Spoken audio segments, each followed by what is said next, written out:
Okay, I'm going to show you in 5 easy steps. Just a reminder, what I do is called affiliate marketing. You probably don't realize, but affiliate marketing is everywhere. And here's just a few brands that have affiliate programs.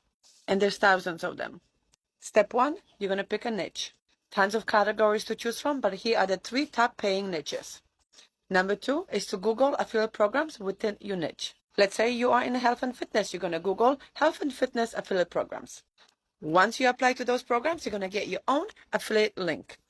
Step 3, and this is where it gets a little bit tricky. You're going to create a sales funnel around your product. The purpose of a sales funnel is to collect people's emails. Step 4 is to create an email autoresponder.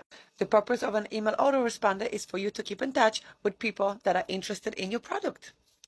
Step 5 is to create social media accounts and create content around your products and niche. Rinse and repeat with every product or niche that you want to promote. And like I said, step 3 and 4 gets a little bit tricky. And that's what hangs people up. Googling and going to YouTube didn't do it for me. So I took an easy and simple to understand self-paced course that taught me how to set up all of my systems.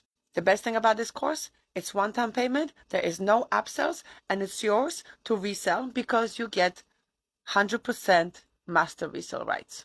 Message me for more information.